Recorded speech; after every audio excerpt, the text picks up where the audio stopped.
Hi, welcome to 8 Sites for 8 Nights. We're standing in the old city of Jerusalem, next to the Menorah, which is placed here in the main square of the Jewish quarter.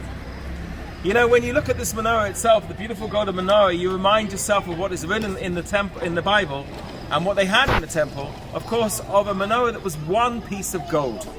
The beauty, the shining glory, if you want, of the temple itself, and still to this day. Think about it, the state of Israel's main symbol is the Menorah.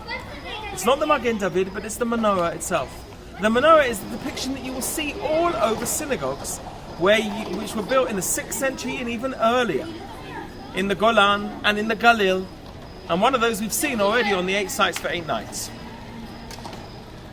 Those menorahs, though, show a very different depiction.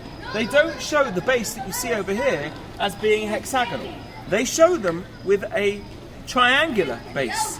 This is typical of the most famous menorah that we have in history, and that, of course, is in Titus's Arch. What took place here?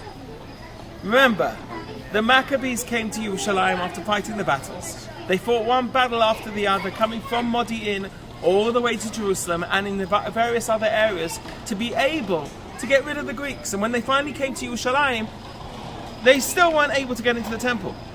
When they finally managed to, they found that jug of oil that should have lasted for one day and lasted for the full festival of Hanukkah.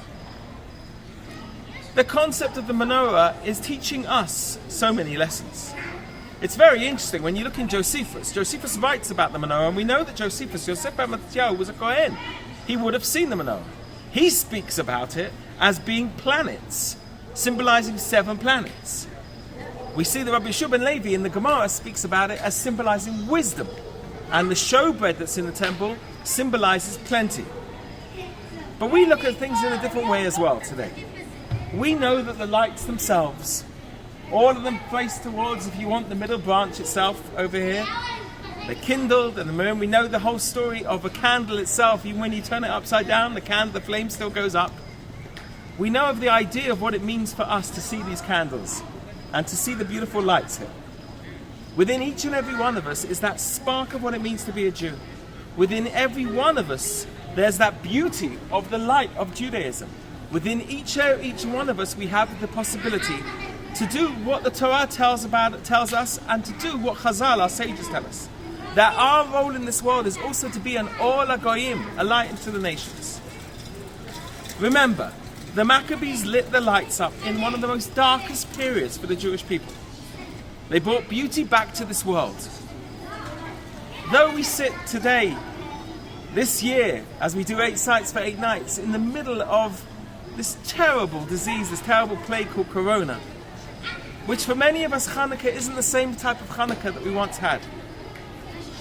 Remember what you do when you light the candles. You're bringing the light into the darkness. Follow that light, and just like we always say, at the end of the tunnel, it's there, waiting for us.